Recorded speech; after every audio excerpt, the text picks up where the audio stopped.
Hello everyone, welcome back to my channel. My name is Danielle and I hope you guys are doing well.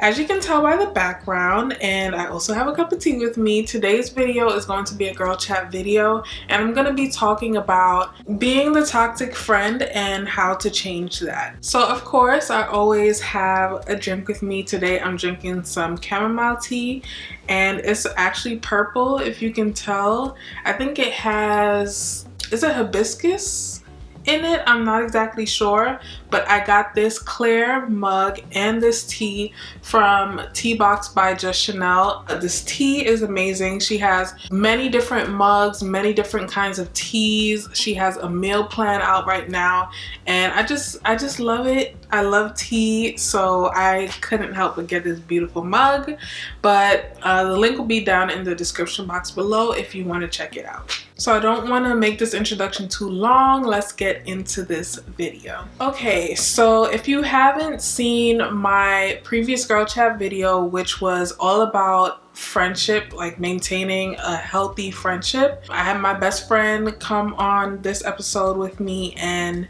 we talked a lot about how we saved our friendship and how we're able to maintain it. So if you haven't seen that already, I suggest you check it out because it's a lot of stuff that we spoke about that will really help with understanding what I'm going to talk about today. In that video, I mentioned that I was a toxic friend. I did not know how to be a good friend. And it wasn't until I realized that I had a lot of toxic behavior that I was able to change it. If you don't know what being a toxic friend means, it just means that you're not really being a good friend to your friend. You're not really supportive, or you're not a good listener or communicator. It could be a lot of different things that you contribute negatively to that friendship, so in the end you get that label as the toxic friend. And just to clarify, both of you guys can be toxic because that was the situation in my friendship where both of us was toxic. So don't feel bad. I mean, take accountability, but don't like beat yourself up that you're not a good friend. There's always room for change. It's so often that we are so quick to try to figure out how our friend has been hurting us, but we never really try to figure out how we have been hurting them. Or we try to blame the other person for the problems in the friendship, but it's so important to look within ourselves and try to understand how we have contributed to the toxicity, to the negativity within the friendship. And also make sure that we are taking accountability and realizing how we have hurt the other person in the friendship as well. And I feel like the only way that we can do this, the only way that we can realize how much of a problem we are within the friendship, is honestly to be humble about the situation. Just reach that point of humility where you are able to look within yourself and step outside of the friendship and realize that you have caused some problems within the friendship, and also accept that you're wrong. Sometimes you only remember all of the good that you've done within the friendship, that you refuse to accept that you have done some stuff wrong. And it's important to be humble because no one is perfect. No one is perfect. You're not perfect. Your friend is not perfect. So both of you have done things wrong and you're not going to get it right, you know, as soon as possible or straight out the bat. You have to realize that, yes, sometimes you are wrong. Like I mentioned, I have been the toxic friend before, and I'm actually working really hard to change that. Lately, I realized that I haven't been as good of a friend as I could have to one of my best friends. Not my friend in the previous video, another friend, and we actually had that conversation. We both expressed that, to be honest, I am not very good at communicating, which I did mention. And I didn't give the friendship really much of a chance. I kind of kept everything on the surface. Even though we've been best friends since we were children, I just naturally am not one to open up, which is crazy that I do YouTube. But I'm naturally just not one that automatically opens up, and I don't let people in. We are very close, like she does know a lot about me and I know a lot about her, but my deep thoughts and like showing a lot of emotion and stuff like that, with her I did not do that as much. And what comes with that is I wasn't able to show a lot of affection. Like, I don't call as much as she does. I wasn't making much of an effort. You know, we had a great friendship. I just wasn't making as much of an effort as she was. So that was my toxic part in the friendship. Gladly, we spoke about it. I was able to get that out, and now we're actually working on that. So that's really good. So I wanted to just talk a little bit about this and give you guys my tips on how I am working on not being the toxic friend anymore, okay? So the first thing I had to do was realize that I was a toxic friend. And you're probably thinking, first of all, I don't even think I'm a toxic friend, so how am I supposed to do that? Like, what, like, how do I realize that? What I had to do was ask myself questions like, am I listening to respond or to understand? In what ways do I benefit and contribute to the friendship? Am I supportive? Can they count on me? Am I jealous of my friend?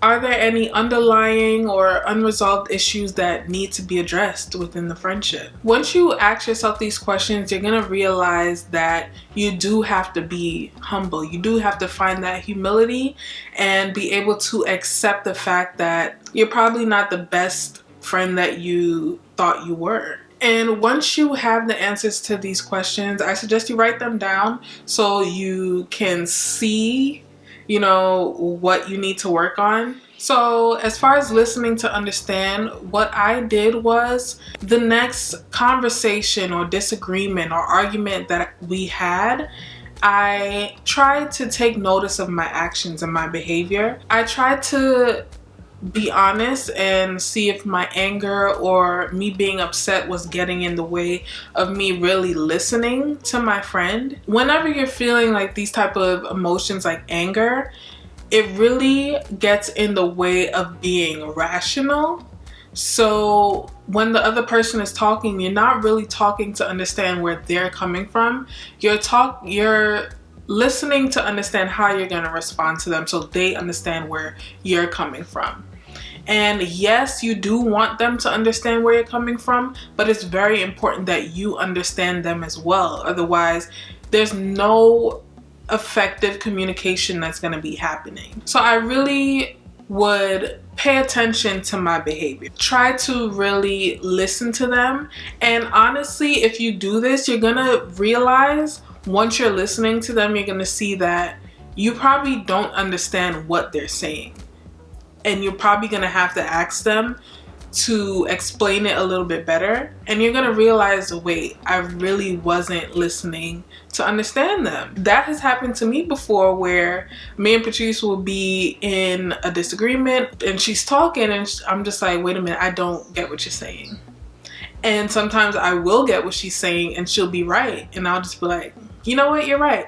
And it takes a lot of humility to do something like that. The next thing you want to do is make a list of all of the ways that you benefit from the friendship and all the ways that you contribute to the friendship. And if you see that you don't do the same things that your friend does for you, or the benefits of the friendship outweigh the contributions, then you know that you have a problem. And what really helped me with this is all of the things that are on the list of me benefiting, I decided to make sure that I was reciprocating all of those things for my friend.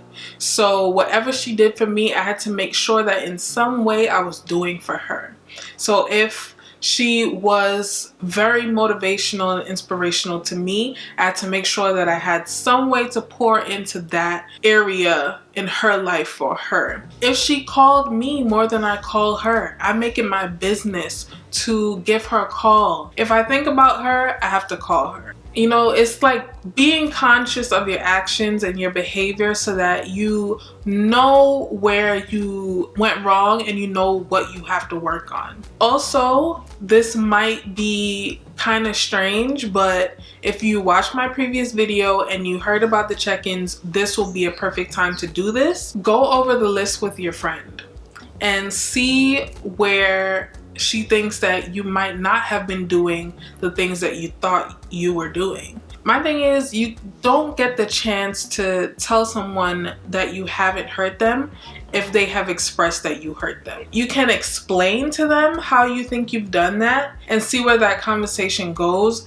But at the end of the day, like I always say, if you are not contributing to that friendship, if that friend does not feel like they are benefiting, and vice versa, it's not a good friendship, because at the end of the day, that's what friends do. You're there to push that person, to better that person. If no one is benefiting, doesn't make any sense. So this next topic is gonna take a lot of that humility that I was talking about in the beginning, because to be jealous of a friend and to admit that is very, very difficult. I want us to talk about this because I noticed that you can be jealous of your friend and not even notice. Before I started my channel, I realized that whenever my friends would do something or they would accomplish something, I would be happy for them, but in my mind, I was kind of sad. Of course, when you don't think about it too much, you just say, well, I'm sad and I don't know why. But when I really started to think about it, like, why do I feel sad? Why? I'm happy for them. Why do I feel sad? And it wasn't until I really started to dig deep that I realized that I was sad for me. I was upset at myself. I was upset that they were accomplishing things with their goals and their dreams and I wasn't doing anything. And I had a goal that I wanted to work on, but I wasn't working on it. So it wasn't until I realized that I started to actually be happy for them, because I realized that I can't weigh my success on their success. Their success is for them. So with jealousy, I believe that it has to be worked on internally first. What are you lacking within yourself that is causing you to be jealous or envious or not happy for your friend? And whatever that is, work on it. And that's what I did. I decided to stop being afraid and actually do the things that I love. And when I started to do that was when I found genuine happiness for my friends when they do anything. Yes, I will always be supportive of them and I will always be happy for them. But to me, it felt like after that happiness came jealousy or envy. And I didn't want that anymore. Me being insecure about me, me not working on the stuff that I want to work on, brought that out. So some things to remember. Number one, appreciate the progress that you make. It is so easy to start something. Let's say you do start and your friends are progressing it seems like every month is a congratulations to them, but there's no congratulations to you. Once you realize that every day that you take to work on you is progress, you'll understand that you have to congratulate yourself when you make that progress. And once you see that you are making progress and you congratulate yourself on that, it'll be so easy to congratulate someone else. Number two, understand that everyone's success is not the same. Wherever they are in their journey and wherever you are in your journey, either way, you're both moving. You're not moving in the same direction. Probably, you guys are not working on the same thing. It doesn't matter. Everyone's journey is not the same. Everyone's success is not the same. So don't limit yourself or measure your success based on how fast or how slow they're moving. move in your own pace, focus on your own lane, and it'll be so much easier to be happy for that person. Number 3, let their success be your fuel. This is one that I really noticed that I was doing, and it made me happy to see my friends doing what they're doing and being so successful. Just seeing how far they can go and how far they can push themselves, it just made me want to go hard too. And then also when you're in your journey and you realize all of the battles and the struggles and all of the things you have to overcome, it makes you understand that they have to overcome things in their journey as well. So once you understand that, you're like, yes, they're doing it and they're overcoming these things, and you just have that natural, organic joy for them when they succeed. So whenever you see your friend doing good things, be like, yes, like this is the type of motivation that I need. I see my friend doing it, I could do it too. And number 4, when you clap for others, others will clap for you. When you're happy for other people, God will reward you. That's how I think about everything. Like, don't just clap for them because you want something in return. Clap for them because you're genuinely happy for them. People like to say it's karma. All of that karma, all of that good karma will come back to you. That's how I like to look at it. Whatever you sow, you reap. It's the same thing. Like, put out all that good energy into your friend and that good energy will come back to you. So this is another tip where check-ins are really necessary. If there are any unresolved issues, it is very important to talk them out. And once you talk them out, forgive each other and move on. This is one thing that I'm implementing in my other friendship. I noticed that when I hold on to things, they consume me and it dictates how I treat my friend.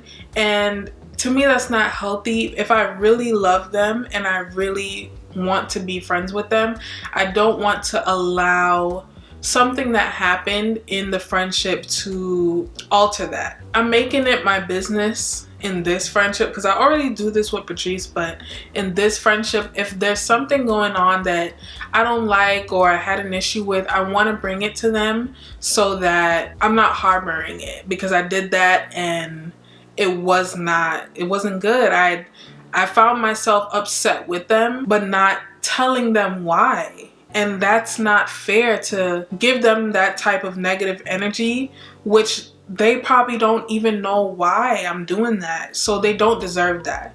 So it's so important to talk to your friend. That's why I say check-ins are so essential, because it's a safe space to say what you need to say and talk it out and understand each other and come to an understanding and an agreement on how you're gonna move forward in the friendship. So if you have not tried to check in, do it. I suggest you try it. If you don't know what I'm talking about, again, watch my first friendship video first, because that has so much good advice. I'm telling you guys, it was so informational. That's a word. It was so informative, so I really recommend you guys try it. So that is it, you guys. It was I think it's gonna be a really short girl chat, but I just wanted to give my advice and my story on being a toxic friend, because we don't like to admit that we are a toxic person, but it's all a part of growing and becoming a better person. Make sure you like this video, leave a comment down below letting me know what toxic behavior you're gonna work on, and also subscribe to my channel. And again, thank you guys so much for watching. I'll see you guys in my next one. Bye. Wanna be with you always, 'cause that is what my heart says. That's what my heart says. I wanna